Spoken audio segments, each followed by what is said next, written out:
to make it. There it goes. That's the recording message. And so over the next few days, it'll be available on our website and perhaps some of our social media challenges. So for those who won't make it, they'll have an opportunity to view it, or if there's something that you missed and you wanted to revisit a part of the presentation, you can do that as well. We'll also make the slide deck available once we've finished the presentation. If you have any questions, we're inviting you to use the chat feature that Zoom provides. We've set aside some time at the end of the presentation to answer the questions. We'll try to get through as many as we can in the time allotted. And then if you have questions that are really specific to your organization, you can always follow up directly with a member of the grants team.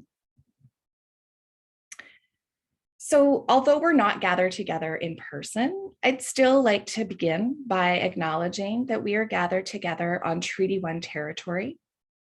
I'm speaking to you today from the original lands of the Anishinaabe, the Cree, the Ojibwe, Dakota, and Dene peoples, as well as the homeland of the Métis Nation. And so I invite all of you to take a moment to reflect on the land where you are today.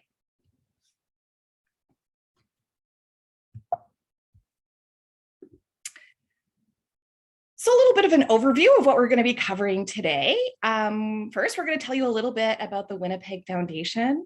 A lot has happened with us over the past few months, including yesterday's launch of our new strategic plan. So just want to tell you a little bit about what's happening at the Winnipeg Foundation these days. We want to give you some information about some other grant programs that are currently running at the Winnipeg Foundation. And then, of course, the main focus for today's presentation is one-time community grants. So what we look for in an application and how the process works. And then, as I mentioned, we'll leave some time at the end for some question and answer opportunities. But before I dive into the presentation, I thought it would be helpful to introduce you to our grants team. We haven't had a chance to be all in a room together in quite some time. And so just wanted to have the opportunity to put some faces to the names that you might see in various emails that you receive from the foundation. So that's me on the far left. Again, as I mentioned, I'm the Vice President of Community Grants here at the foundation. Next is Kayla Dauphiné and Dana Kremski, two of our grants administrative coordinators. They're the ones that field questions from our grants@ email address. They're the ones that'll be sending you emails with notifications around payments and generally just kind of keep all of our grant making activities going. On the far left or far right of your screen is Andrea Zimmer, our grants administration specialist, and she's the expert in all of our grants administration systems. And she's the one that has taken the lead in helping us implement our new grants management system, among another range of grants administrative activities that again keep our grants moving. On this screen, you will see our grants review staff. Those are the folks that work with community organizations who've submitted applications. And I'll introduce each of them kind of by the portfolio that they oversee at the foundation. So on the upper left-hand corner of your screen is Neneth Banyas. Neneth's portfolio includes community and social services. In the center of your screen is Carrie Ryan. Her portfolio includes working with organizations dealing with environment and climate change, as well as education, literacy, and employment. In the upper right-hand screen is Noah Ehrenberg. Noah's portfolio includes health and wellness. At the bottom right, going clockwise around the screen, is Joanna Turner. Joanna is our Arts, Culture, and Heritage Grants Associate. And finally, on the lower left is Aaliyah Mrochuk. And Aaliyah's portfolio includes working with community organizations that serve children and youth in our community. And then rounding out our grants team on the left-hand side is Mercy Oluwafemi. Mercy is our youth engagement specialist. So she runs our youth and philanthropy program, as well as our summer internship program. Mercy is also the technical genius behind today's Zoom call. She's the one that can figure things out for us. Newest member of the grants team is Anna Maria Posey, our grants program specialist. Anna Maria was recruited to the grants team specifically to help us with a new grant program that we're administering on behalf of the federal government that I'm going to talk to in a few more screens. And finally, rounding out the grants team on the right-hand side of your screen is Roxanne Tacky, our learning and community engagement specialist. Roxanne is a go-to person if maybe you're new to the application process or new to applying to the Winnipeg Foundation, and she's available to provide some extra hands-on support to community organizations as you're submitting your application. She's also helping with some of our learning and impact activities as well. So that is your friendly neighborhood grants team. So a little bit about the Winnipeg Foundation. We're always proud to say that we are Canada's very first community foundation. We were established in 1921, so we celebrated our 100th anniversary just a couple of years ago. But now there's almost 200 community foundations in Canada from coast to coast to coast, including 57 right here in Manitoba. And we always like to share that our vision is a Winnipeg where community life flourishes for all. So one of the things that makes us a community foundation is our donors. So donors from all walks of life make gifts to establish permanent endowment funds at the Winnipeg Foundation. So today we're a collection of more than 4,000 permanent endowment funds that have been established over the last 102 years. Each of those funds has its own trust conditions to ensure that donors' wishes are respected, and we take our stewardship role very seriously. Those endowed funds are pooled and invested, and each year we grant a portion of the income earned based on our investment strategy and our spending policy. In 2023, our spending rate is 4.8%. This is down slightly from last year, but our spending policy has really been designed with the long view in mind, and it's designed to minimize the impact of market fluctuations on our granting. So when our spending rate changes, it's always on a very gradual basis, again, to ensure consistent levels of granting to community. In November, you may have heard, we announced an incredibly generous gift to the Winnipeg Foundation from Miriam Bergen, whose photo you see here on the screen. This gift, which was valued at $500 million, came in the form of shares in her company. And so as you can imagine, this is a very complex gift, and it's going to take us some time to sort out the details. So as a result, it'll take at least a year before we're able to start granting from this gift. However, I just do again want to take a moment to acknowledge Ms. Bergen and her generosity and her remarkable gift really to our community. And so we're excited to share, as we're able, how that gift will make an impact in our community.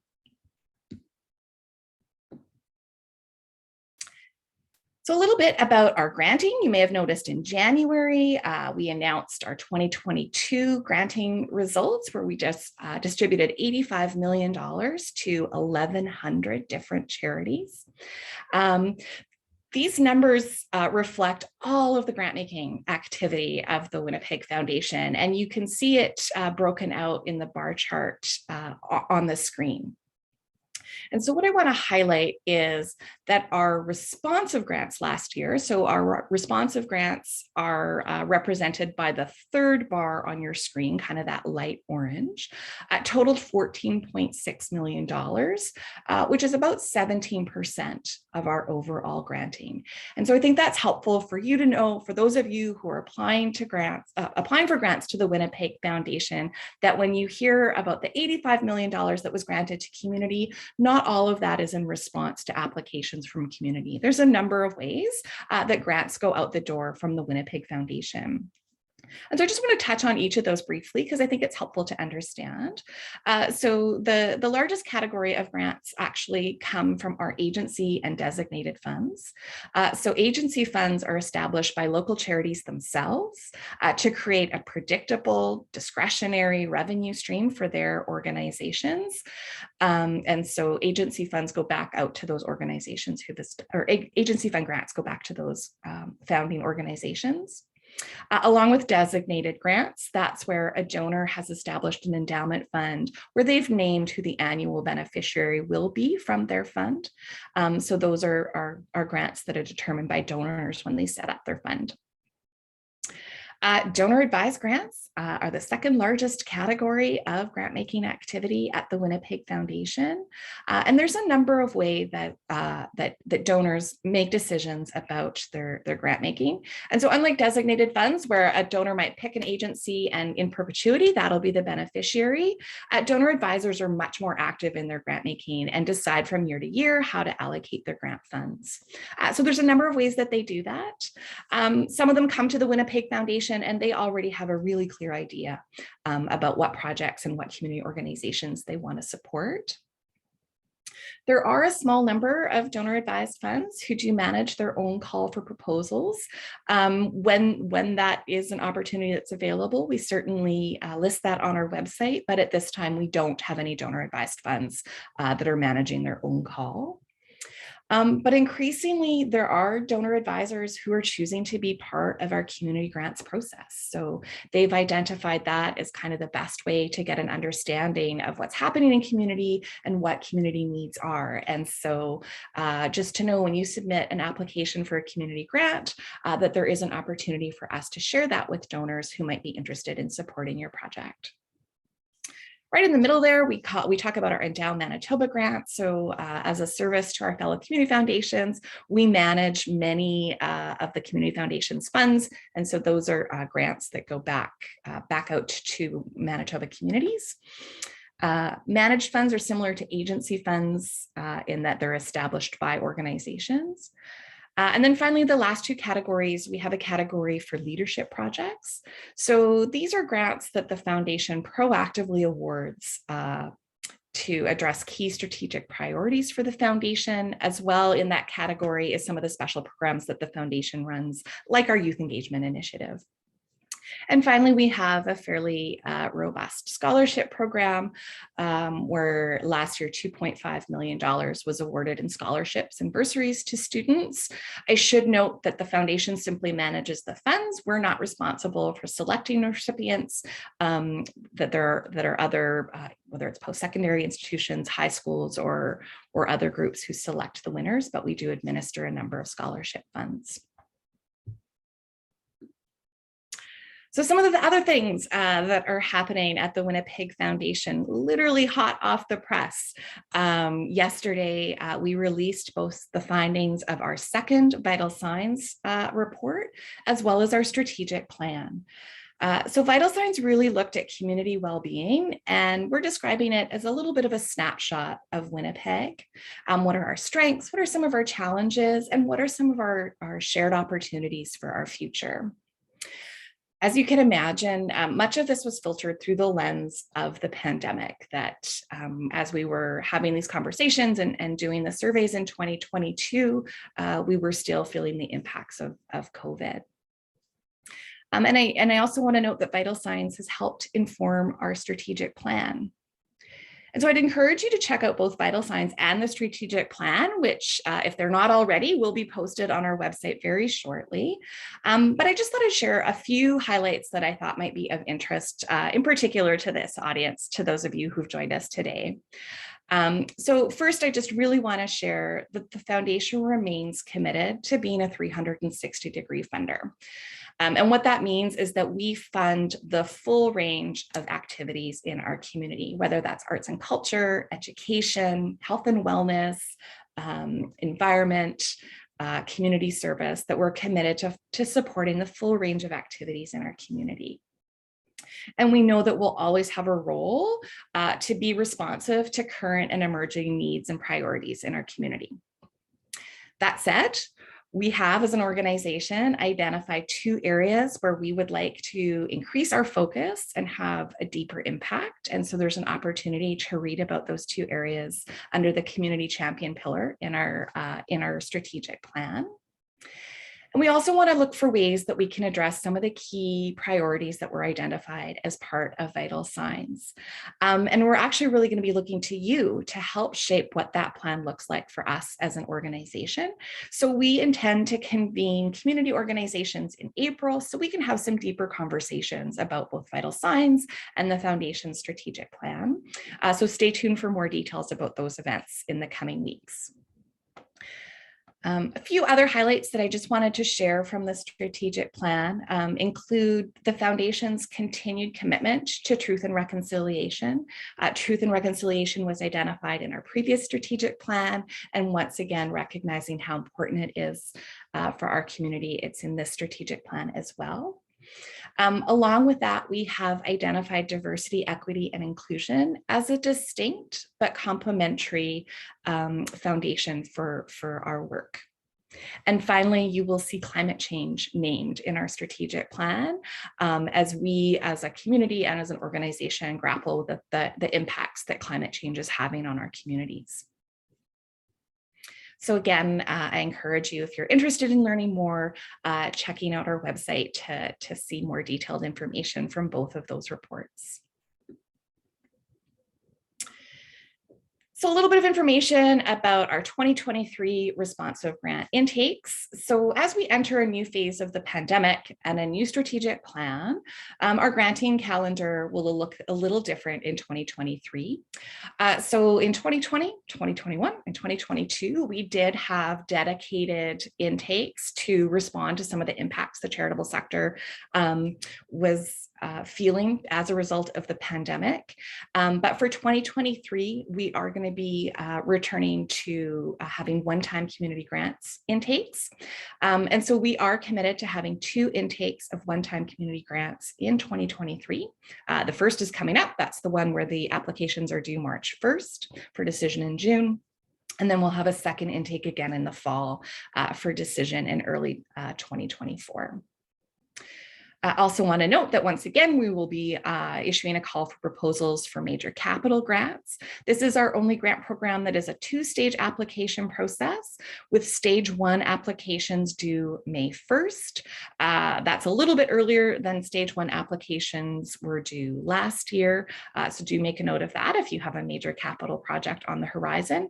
And of course, we'll be hosting a separate information session for community organizations planning to apply for that intake.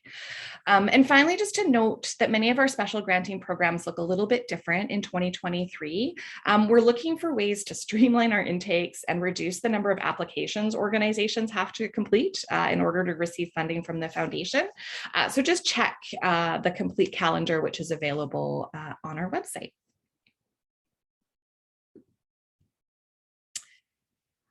So in terms of our COVID grants support, I've already mentioned that we did have some dedicated grant programs specifically for COVID in 2020 and 2021, obviously very focused on emergency support. So providing those, support to those community organizations that were providing essential core needs for community: food hampers, access to vaccines, testing, that kind of thing.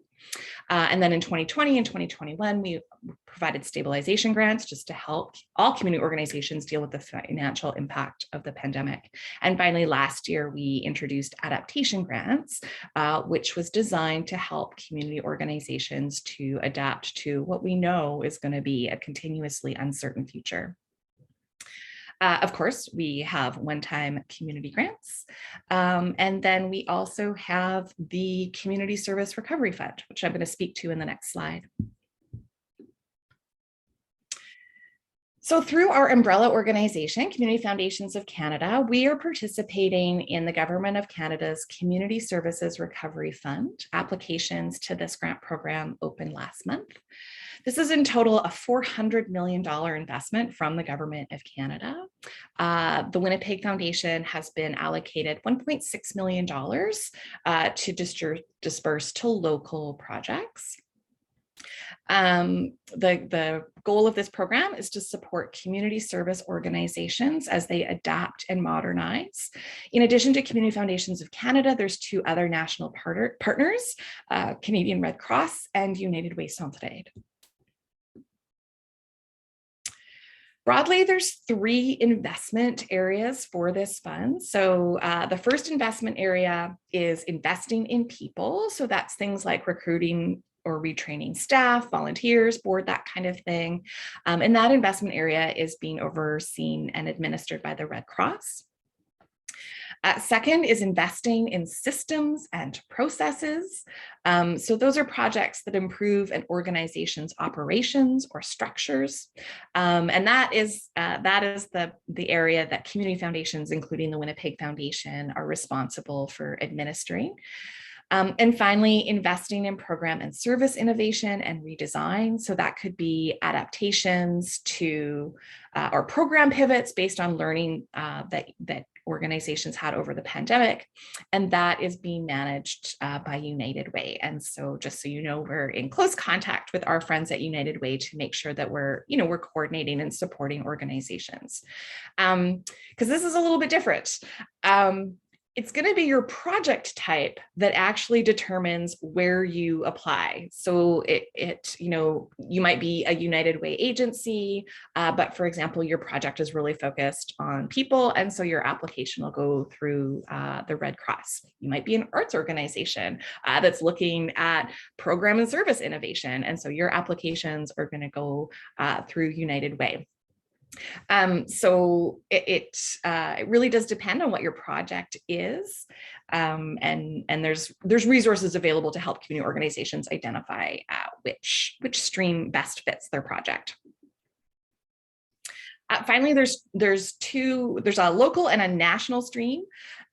So those applying through the local stream would be organizations that serve a defined geographic area, whether it's a city, a community, or part of a province. National means either like fully province-wide organizations or national organizations. And then based on that, the federal government has identified some streams. And I think what I'll kind of leave you with on this grant program is with 3 granting intermediaries, streams for local and national organizations, different application thresholds, there's a lot of moving parts to this funding stream. And so really what I would encourage you to do is, if you do have any questions, to reach out to my colleague, Anna Maria, and she's available to answer your questions and help you maybe navigate some of these things. So a final thing to note, that applications for this stream are due February 21st at 5 p.m. Pacific time. Want to be very specific about that as a national program. Obviously, applications will be coming in from coast to coast. And I do also want to highlight for folks that the day before the intake deadline is Louis Riel Day in Manitoba. So foundation staff won't be working that day. So really encourage you, if you've got questions, to get your questions in the next little while. You see the website there on your screen. That's the central website for all of the granting programs. And then you've got contact information for Anna Maria on your screen. This is also, we have a page dedicated to the Community Services Recovery Fund on our website. So you can always check out there for more information. All right, on to the main event, community grants. So community grants come from endowments created by donors from all walks of life. Most of these funds have been left to the discretion of the foundation to allocate, and so we call those our community funds. We also have donors who've identified a particular field of interest, so not quite as broad as a community fund, but their field of interest might be children and youth or arts and culture. And as I've mentioned earlier, some donor advisors are also becoming involved in our community grants program. But the main thing to know is that our one-time community grants is our main granting program. It's our most general granting program and accepts kind of the most diverse array of projects. So a little bit of an overview. These grants support specific projects for a definite period of time, typically 1 year, but some projects might be 18 months, some projects might be 6 months, depends on the project. Requests can be up to $100,000, but our average grant in the past 2 years has hovered more at the $25,000 level, and candidly, grants at the $100,000 level are fairly rare. We fund a diverse range of projects, and we recognize that community organizations are still feeling the impacts of COVID. And so, those COVID-related projects would still be eligible through our one-time community grants. Note that you can, even though it says one time, it doesn't mean we'll only ever fund a project one time. You can certainly apply for subsequent years of support for a project that's already been supported. One-time grants is just our way of saying that this program does not provide annual ongoing operational costs for community organizations or indefinite funding. As I've already noted, there's going to be 2 intakes this year, March 1st for a decision in June, and October 1st for a decision in February 2024. Organizations can apply once per calendar year, so you can select the intake that kind of works best for what you'd like to apply for. We do make an exception in the case of collaborations, and I do have a slide dedicated to collaborations later on. So you'll hear the Winnipeg Foundation talk about being a project funder. So our responsive grants support a broad range of projects on a time-limited basis. And so we know that community organizations need stable, ongoing operating support, and this is increasingly rare. And our project funder model simply can't meet that need. But the trade-off is that we're able to be flexible, support innovative ideas, and respond to rapidly changing community needs. We do always note that the process of applying can always be quite competitive. The demand that we see always exceeds the amount that we have available for grant making. But in a few minutes, I'll be sharing some of the things that we look for in a successful proposal. So as I mentioned, one-time community grants is sort of our broadest, most diverse granting program. So you'll see there a list of the different types of projects we can support through this granting program, and I'll speak to each of them in a little bit more detail. So capital and renovations, so that's a range of infrastructure projects, everything from like replacing some flooring to constructing a new facility. We support conferences and events such as performances, festivals, anniversary celebrations, or special exhibitions, with the one caveat that we don't fund fundraising events such as dinners through our community grants program. We can also provide grants for equipment and infrastructure. So that could be things like computers, furnishings, as well as websites, databases, that kind of thing. We do ask that when you're submitting grant requests for equipment or infrastructure, that you're providing at least 2 quotes from suppliers. And if you're looking for equipment, it's replacing something old, it's always helpful for us to know kind of how old the equipment is that you're replacing.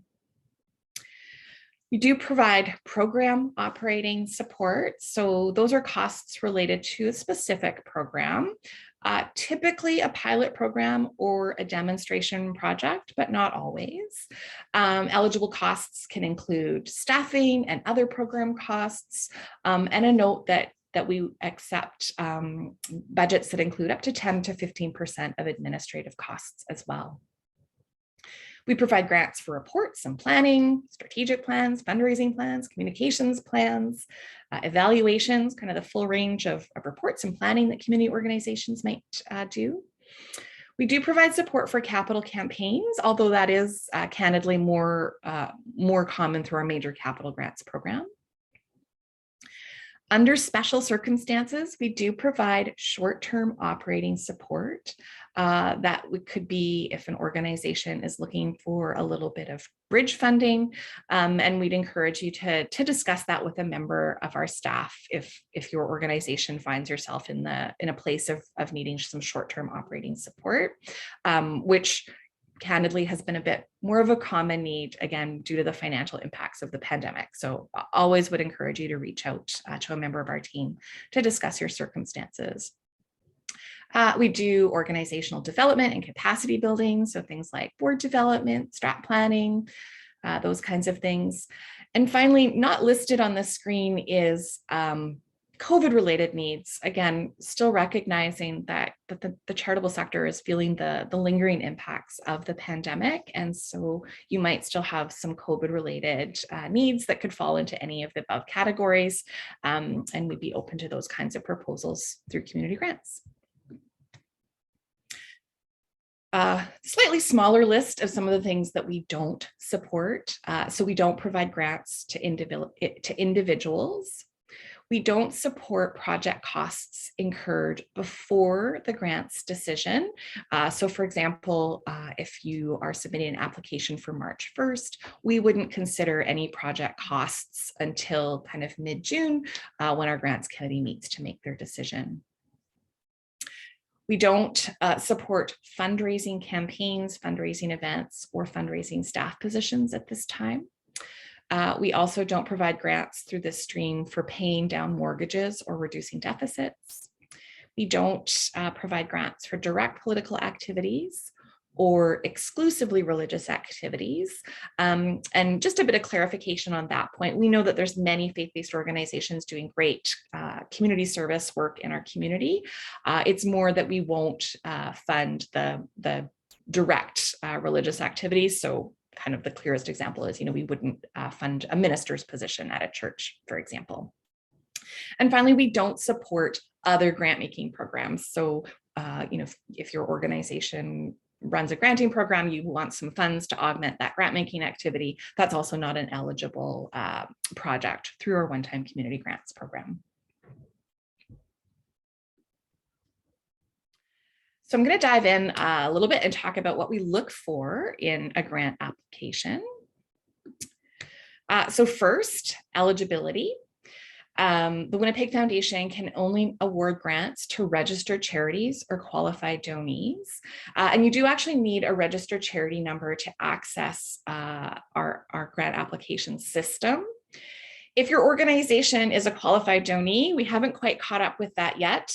So just please contact a member of our staff for more information, and we'll help set your qualified donee organization up in our system. Second, projects must primarily benefit the people of Winnipeg. So if your organization is located outside the city, you'll need to make a strong case for how people in Winnipeg will benefit from the project. An example of that is summer camps. We know, obviously, summer camps aren't located in the city proper, but lots of Winnipeg kids go out to camp every summer to enjoy. So those organizations are able to make a case for how supporting their work benefits the citizens of Winnipeg. Also, eligibility is satisfactory reporting on previous community grants. So just a note that we are bringing back this eligibility criteria. That is something that we waived during COVID, just knowing that projects were put on hold and all different kinds of things were happening. But we are reintroducing that requirement. We really hope that you can get those reports in 30 days prior to the application deadline, but we know that there's a little bit of catch up to do. If you do have questions about any outstanding reports your organization might have, you can always contact the grants associate who worked on your file, or send an email to finalreports@wpgfdn.org. And I should note that that satisfactory reporting on specifically other community grants that your organization has received. So if you have outstanding reports on other types of grants like Nourishing Potential or professional development grant, that won't affect your next community grant application. And I also just want to reiterate that our stabilization grants and our ADAPT grants were not considered community grants. So if you still have outstanding reports on those projects, also that won't impact your ability to apply for a community grant. And finally, as I mentioned before, grants are not made retroactively. So grants received in this intake will be decided on in June.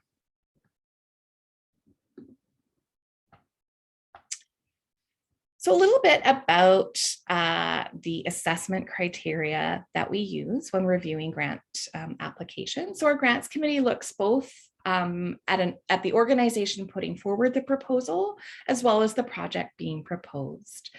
So when we're looking at organizational considerations, some of the things that we look at is the organization's previous track records. So how have some of your previously funded projects from the foundation gone? How are you in terms of reporting back to the foundation, those kinds of things.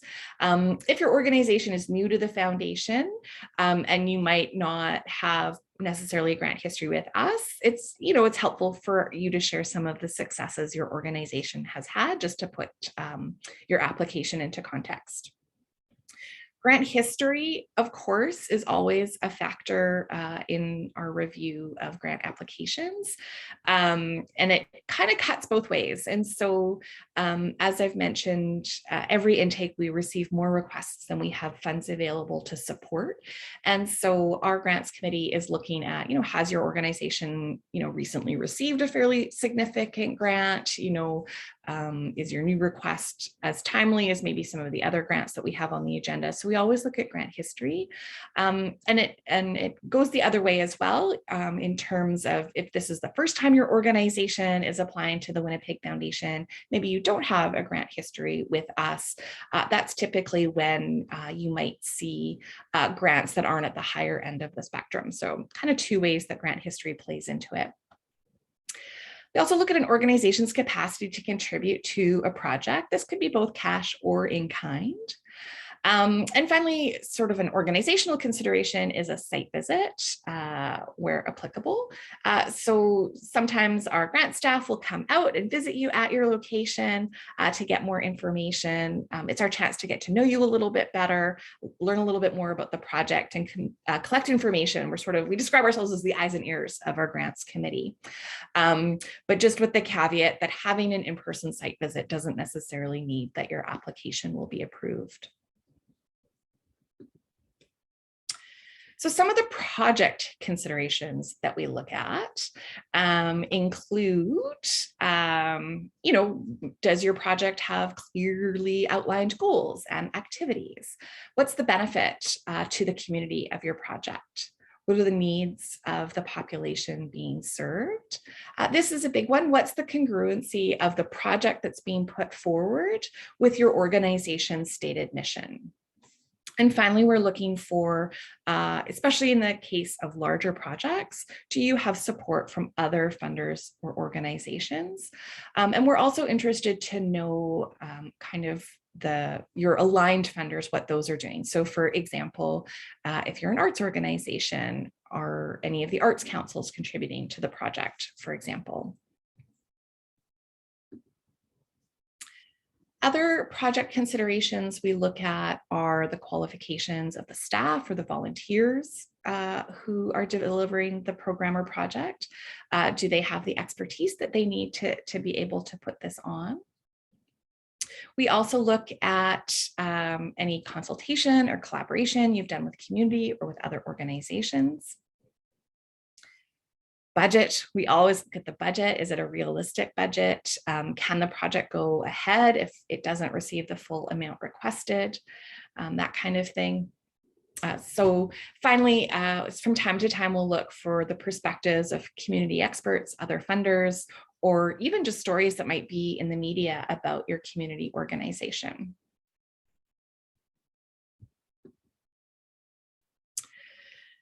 Some other more general considerations, again, in particular for large projects, are there other funders, or is the Winnipeg Foundation being asked to be the sole funder of this project? For projects where you're intending to work with diverse populations, have you demonstrated that your organization has cultural competency in terms of working with people from different backgrounds and different cultures? And this is where we're looking for authentic engagement with community and a desire to create safe and supportive spaces for all. So that's something else that we look for.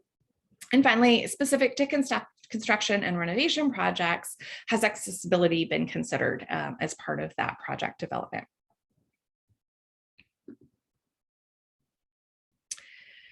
One of the things about being a 360-degree grant maker means that the Winnipeg Foundation works with a wide range of community organizations. And so we can't have sort of specific sets of rules or guidelines for each type of community organization we work with. But just broadly, we would expect that organizations would adhere to the effective practices followed by their particular sector. That kind of thing. We also do look at a project's impact on the environment, if that's applicable. So, if you're doing some green upgrades, if you're purchasing durable or reusable items, if you plan to recycle old materials, that kind of thing. I should note that grants are not made for projects that are the primary responsibility of the municipal, the provincial, or the federal government. And what we mean by that is the Winnipeg Foundation isn't going to fund a teacher in a classroom or a nurse in a hospital, but recognizing that outside of that, there's a whole range of education projects we might support or health projects we support, but that we wouldn't fund those core government responsibility type projects. And finally, just want to note that the Winnipeg Foundation reviews all of our applications based on their merit. We don't discriminate on the basis of actual or perceived characteristics as identified in the Manitoba Human Rights Code, and that organizations applying to the Winnipeg Foundation are also expected to adhere to the Manitoba Human Rights Code. So I promised to share a little bit more about collaborations. And so we have a pretty specific definition for what we mean by collaboration. So you see it here on the screen. A collaboration is two or more registered charities or a registered charity and a nonprofit organization jointly planning and implementing a project. And I should just note that for-profit businesses are not considered collaborative partners, that collaborative partners would all be nonprofit entities. The second part of our definition as it relates to collaborations is that all collaborative partners must be working towards common goal or goals to increase organizational or program efficiency, effectiveness, or to tackle a complex community issue. And so earlier when I said organizations can submit one application per calendar year, the one exception that we do have is around collaborations. So a community organization has the opportunity to submit their own project, and they could also, if they're part of a collaboration, put forward an application on behalf of the collaboration without impacting their opportunity to apply for their own projects. Some really general information about our grant applications. So first, to note that all applications are due by 4:30 p.m. When we opened the call for proposals, that was set right in our grants management system. So you should see that when you log on, that the application's due at 4:30 p.m. on March 1st. This is, you'll hear me reiterate this a lot. That is a very firm deadline. The system actually closes the application promptly at 4:30. So if if your computer is slow or your Wi-Fi is slow and you go to hit submit and 4:31, unfortunately, the system won't accept your application. So we really encourage you to get your applications in before the deadline, but just want to note again that 4:30 close time. Just a reminder that you can apply for both a community grant and a special program grant in the same calendar year, but it does need to be for a different project. So for example, if you're thinking of applying for a one-time community grant this March, you may also be eligible to apply for a Nourishing Potential grant in the spring, for example. Also, just make sure that you've submitted all of your outstanding final reports for the project or for the grant stream that you're applying to. And finally, just a note that applying for a community grant is a competitive process.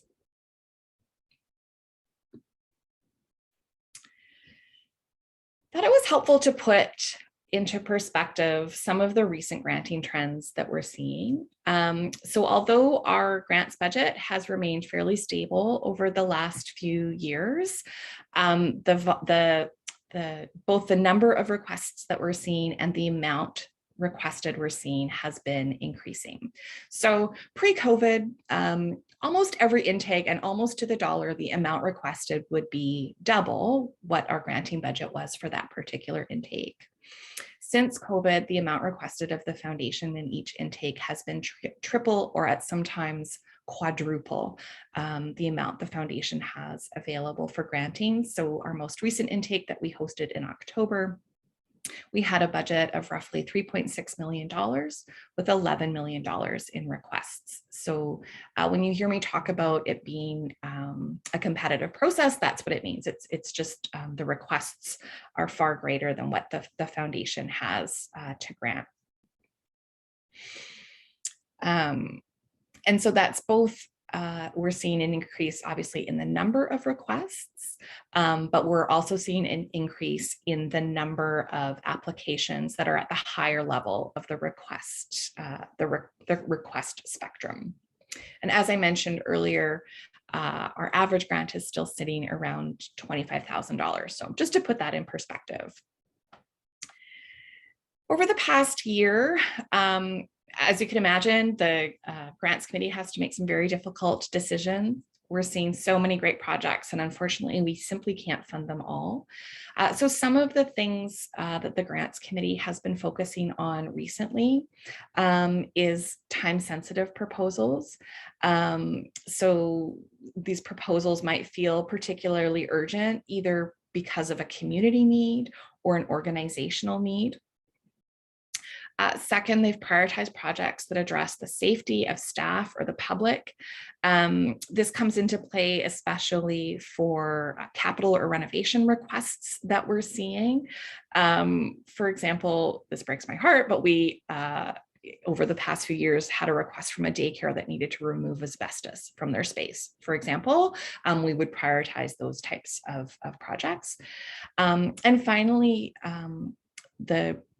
the grants committee has been prioritizing BIPOC-led organizations.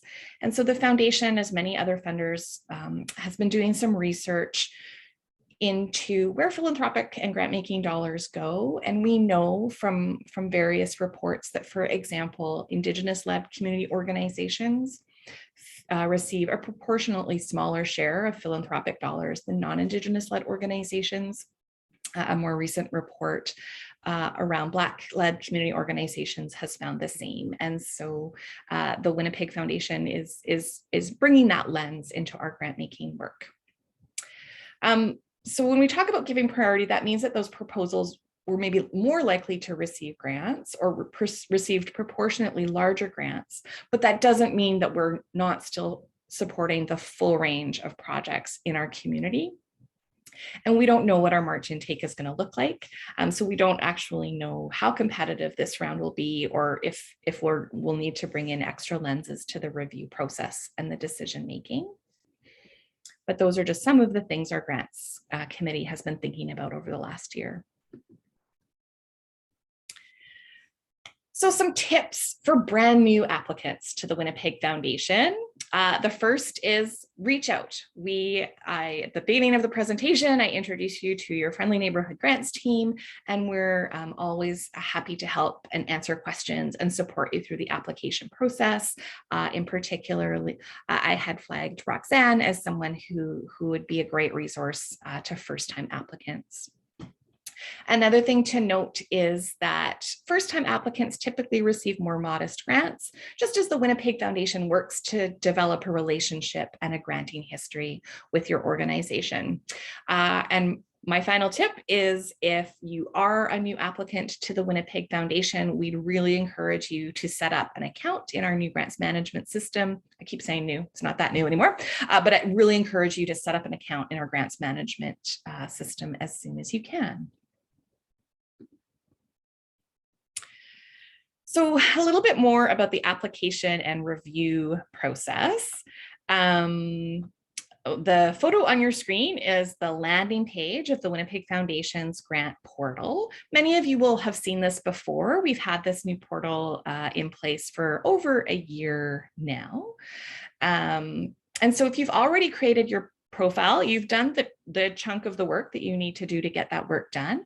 But we do ask that you keep the information that we have on file up to date. So that means if you're submitting a new grant application, that you're just going into your organizational profile and making sure that you've got your most recent board list, your most recent audited statements, minutes, the kind of the key documents that we take into consideration as part of the review process. Because these documents are all attached to your organizational profile. So the good news is you don't have to upload them every time you apply for a grant, but you do need to keep them up to date in the portal. And we also just ask that you review all the contact information to make sure that we have the correct information on file, because some of that contact information is where we send out notifications around awards, payments, that kind of thing. And I'm not going to get into too much detail on that today. We do have some tutorials on our website to help people navigate the grant application portal. And again, our staff would be happy to help you if you have questions. So I'm going to dive into the application and what it looks like a little bit. Did I go too far? Anyways, so this is the application. Before you get to this part, we're looking for the grant request contact. So that's going to be the person who will contact if we have any questions. We're always looking for a project name. So just like a really succinct way to describe your project. It could be something, it doesn't need to be fancy. It could be kitchen renovations or youth drop-in program, but just something that kind of succinctly describes your project. Second is we're looking for how much you're requesting from the Winnipeg Foundation. And there you'll see a project summary where we've asked you to briefly describe your project in 1 to 2 sentences. I'm going to be honest, this section is actually, this brief description is taking on more importance in the grant application process. It's that brief project summary that we share with donors to pique their interest in your project. And so it's really important that it clearly describes what your project is. And I recognize sometimes it's harder to write short than it is to write long and in more detail about your project, but would encourage you to spend a little bit of time thinking about how, in again, 1 to 2 sentences, you can succinctly describe your project. We also ask you to select the project type that best describes your project. And so categories include, again, capital renovations, program operating, whatever the case might be.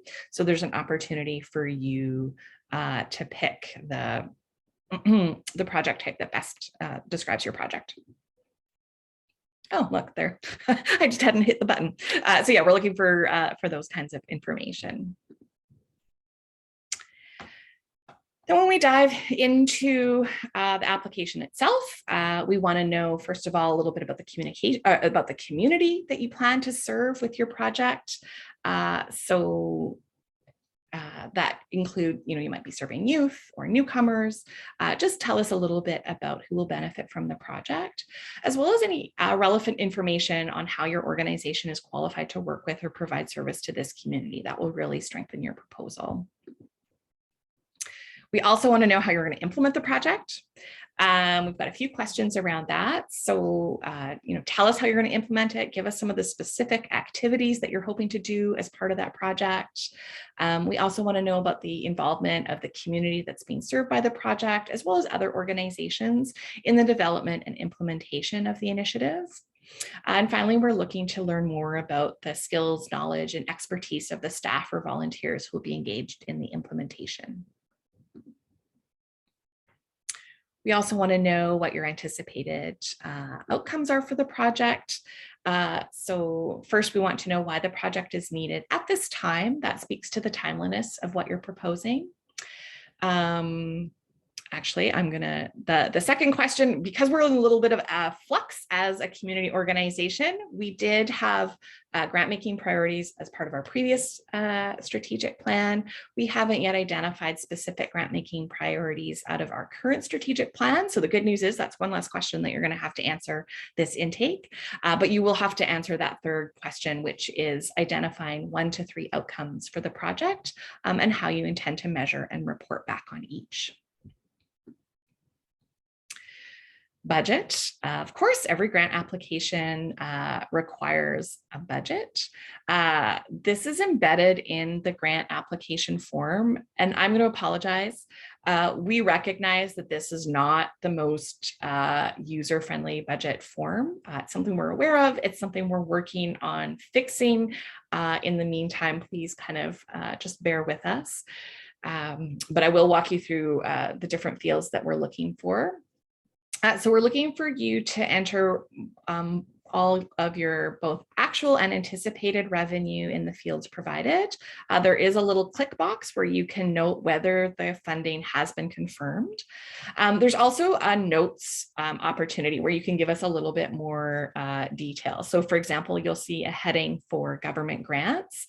It's helpful for us to know maybe which department specifically it is that's funding that project. And then there's also an opportunity to add some in-kind revenues if that's applicable to your project, with the caveat that you need to add in-kind on the expense side of the budget as well. So we do ask you to complete the form as part of your application process. And finally, the application does also allow you to provide supporting documents. These are supporting documents specific to the application at hand. Other documents like your board list and your audited statements, as I've already mentioned, get placed in your broader organizational profile. So here we're just looking for supporting documents, again, specific to the application. So some of the supporting documents we might look for, they're not going to be applicable to all projects, but if you're doing renovations, equipment purchases, that kind of thing, this is the opportunity to provide quotes.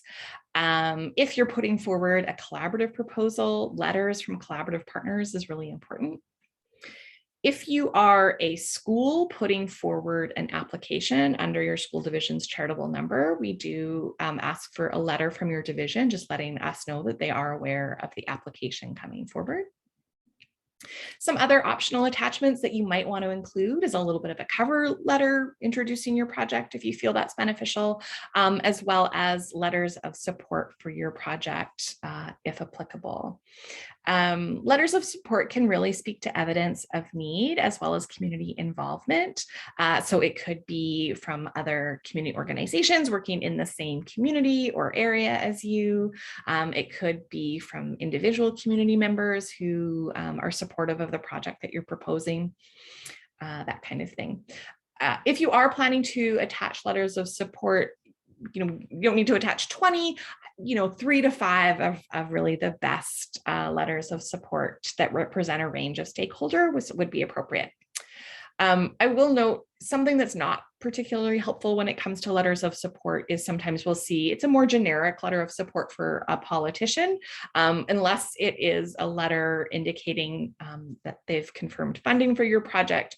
Those don't tend to be as strong as letters of support from, again, other community organizations or individuals in your community. All right. Answered all the questions, you've uploaded all of the attachments. When your application is complete, there is an opportunity in the system to view or print the application. You can submit it, and then you'll see your application in your portal under My Applications Submitted, and the system should generate automatic correspondence that confirms that your application has been successfully submitted. Just some general tips about applying for grant application. As much as possible, be concise, clear, and concrete. When our staff and our grants committee has 200 grant applications under review, it's really helpful when organizations can be really clear and succinct, describing their project and what their needs are. Try to avoid jargon or acronyms. So we know that every sector kind of has some of their own lingo or acronyms. Again, because we're that 360-degree funder, we're not necessarily deep experts in any one particular field. So if you have acronyms, spread them out or spell them out. If there's some words that are specifically to your field of work, it's helpful if you can use more common words or maybe define it for us. And of course, we always encourage you to proofread your application before submitting it. I've spoken about this before, but just a little note about deadlines. Again, the application portal closes at 4:30. And if you do have an in-progress application, it won't be able to be submitted after the portal closes. And so, as I've mentioned, it does take a few minutes for an application to be submitted. So make sure you're hitting submit in advance of that 4:30 timeline. So a little bit about the review process. You'll have a grants associate assigned to your file. The review process does take approximately 4 months. And in that time, the grants associate will read your application. They'll ensure all the required information has been included and that you've answered all of the questions. Sometimes we might follow up with you if we need to know a little bit more about your project, or maybe if something in your application wasn't clear. And again, that's just to help strengthen your proposal before it goes to our grants committee for final decision. It is our grants committee who does review and make final decision on all one-time community grants. Our grants committee is comprised both of members of our board of directors as well as members of community.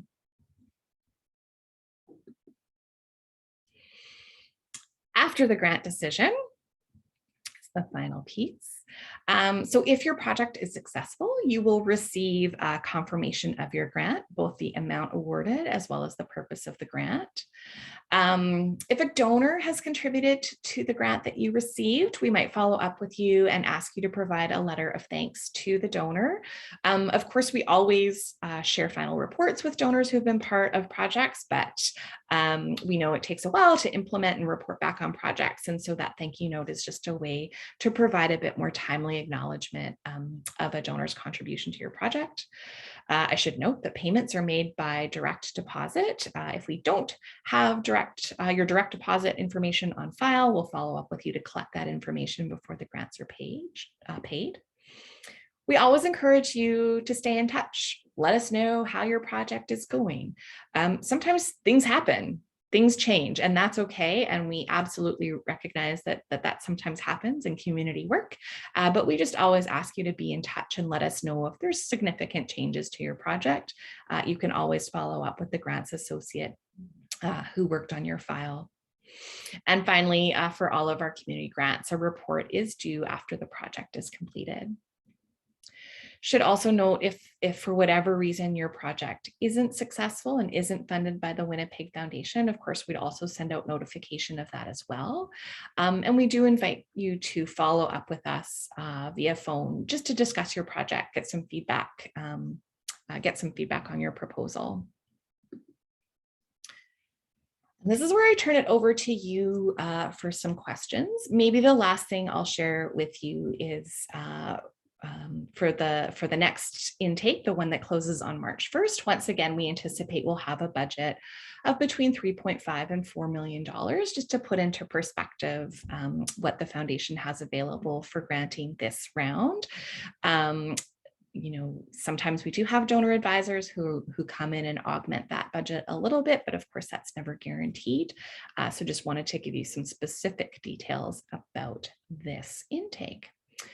So with that, I'm going to turn it over to Carrie and Mercy, who've been monitoring the chats, and I'm going to stop sharing my screen, first of all, so I can see Carrie and Mercy, and then happy to answer, and see all of you, how fun, answer any questions that you have, if there are any. It's a lot of information, I realize, that I've just covered now. Go ahead. Go ahead, Mercy. I was just going to go ahead with the first question from me, which is, can government agencies be considered a collaborative partner? Oh, that is a good question. I'm going to say that maybe depends a little bit. And if that is your organization's circumstances, I'd actually encourage you to follow up with a member of the grants team, because it probably depends on the nature of the project. In particular, what government agency is the partner? There's probably a lot of nuance there. So that's one where I'd encourage you to follow up with us directly. A hard one right off the top, Mercy. Carrie, go ahead. Mine's a little easier, I think. Just asking about the budget template in the application. Yeah. Wondering if there's a budget template available, or could there be a budget template available for people to work through their budget before entering those final numbers into the portal? That's a good question. Unfortunately, we don't currently have anything available. I can share that if you look at the budget, there's broad budget categories. So on the revenue side, we're looking, there's a broad category for government funders, other grants, and then just other sources of revenue, whether that's individual philanthropy, in-kind support, that kind of thing. And then down on the expense side, again, there's sort of some broad categories, but we don't necessarily at this time have a working document prior to you putting the information into the form in the application. But that's a good idea. Okay. Is it possible to add ideas directly from Vital Signs as well as Abstract's plan to the application writing proposal? Yeah, certainly if you have already looked at, although that's not a requirement for this current intake of one-time community grants, if you've had a chance to look at Vital Signs and see what are the community priorities are identified, and you have a project that you feel addresses something mentioned in Vital Signs, absolutely go ahead and mention that as part of your application. But again, it's not required for this particular intake.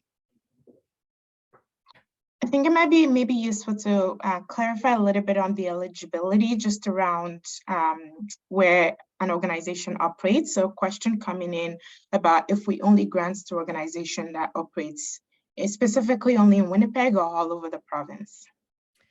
Yeah, so one of our eligibility criteria is that the project must primarily benefit the citizens of Winnipeg. So it's not so much about where the organization's physically located. It's really about where the project is located and who is served by the project. I will share, some organizations have province-wide initiatives, and so certainly we'd be open to proposals for province-wide initiatives, recognizing that the majority of Manitobans do live in Winnipeg. Other examples is we know that we have, for example, national organizations that do work in Winnipeg. In the case of a national organization putting forward a project that's Winnipeg based, we'd be looking for those organizations to have authentic local relationships, and that they're not sort of a national organization just dropping into Winnipeg without any sort of sense of connection. But in terms of if it's a project that's completely outside of Winnipeg and isn't going to be involving Winnipeggers, then no, that wouldn't be an eligible project for our one-time community grants.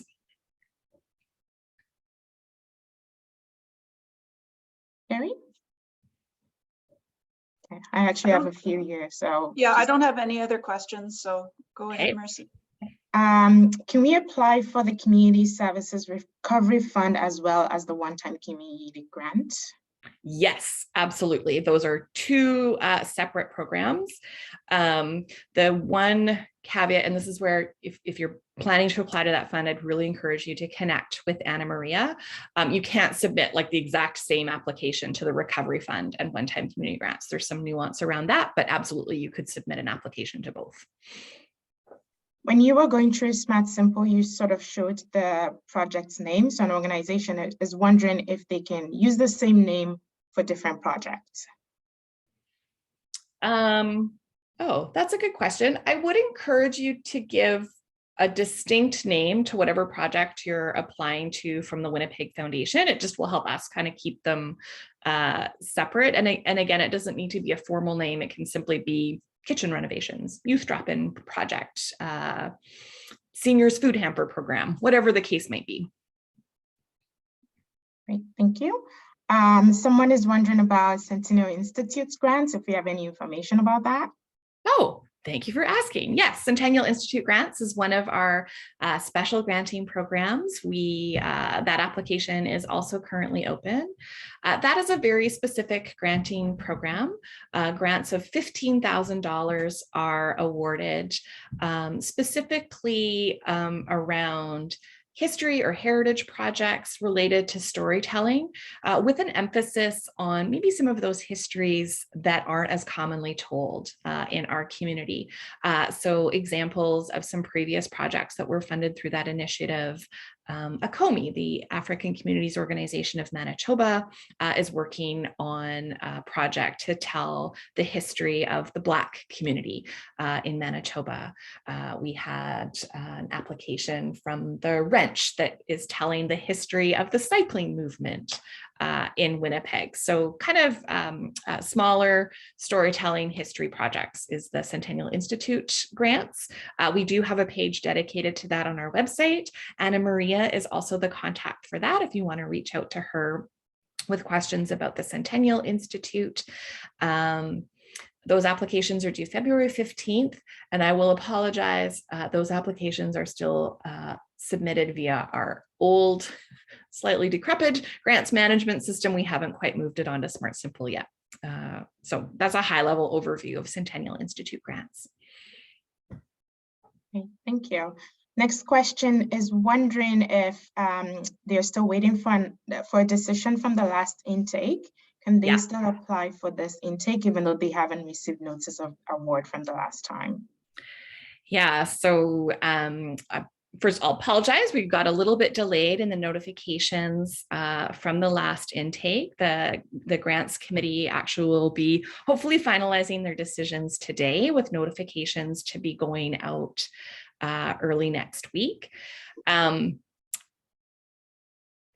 And this is where the timing will be a little bit tricky. If your organization does receive funding from this last intake, you wouldn't be eligible for our March 1st. You'd be looking for our October intake.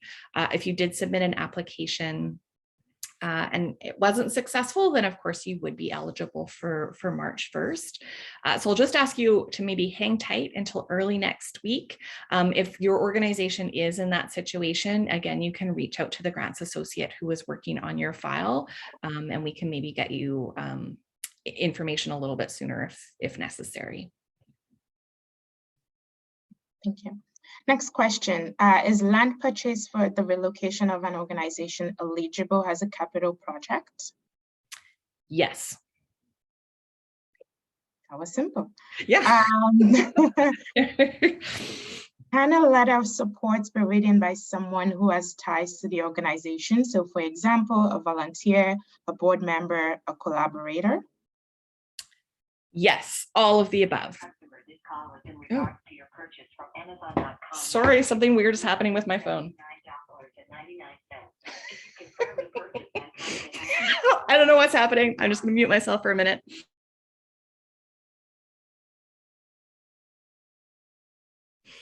I thought that was a cat that was going to be embarrassing today while I did this from home, but no, it was my phone. Anyways, next question.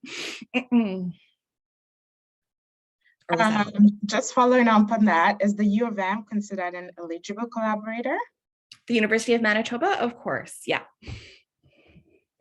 And just the last one from me, how do you categorize between government funds that grants to donor applications? I'm not sure I quite understand that. Can you say that one more time, Mercy? So I'm going to read the question, but also if I can get the persons to maybe just clarify a little bit, but how do you categorize between government funds that grants donor application?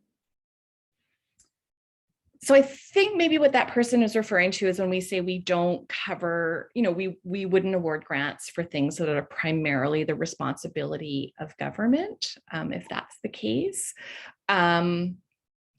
And so it is, it is a little bit of a gray area. I'll be honest, and candidly something that is becoming increasingly grayer as government does step back from some of their responsibilities. So I think if you're putting forward an application that you think might fall into the category, but you're not really sure, that if your application could put a little bit of context around that and answer, as part of the proposal, explain to the foundation why you're putting forward an application for a philanthropic grant dollars for something that maybe previously was funded by government. That might be the best way to kind of handle that situation.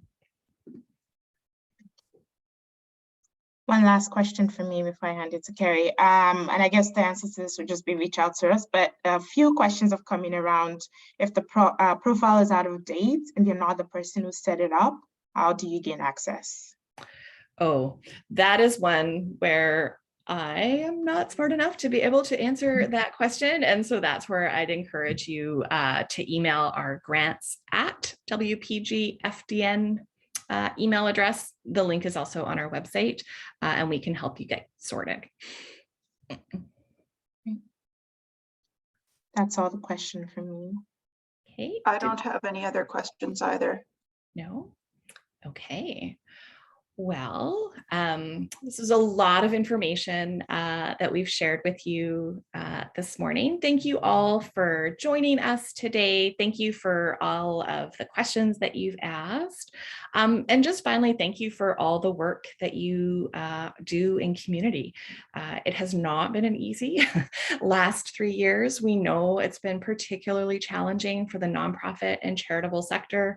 And so we're just so grateful for the work that all of you do in our community. And just thank you again for joining us today. And maybe my parting words are, as always, feel free to reach out to anybody on our grants team if you have any questions or want more information. All right, well, have a good rest of your day, everybody. Enjoy the sunshine.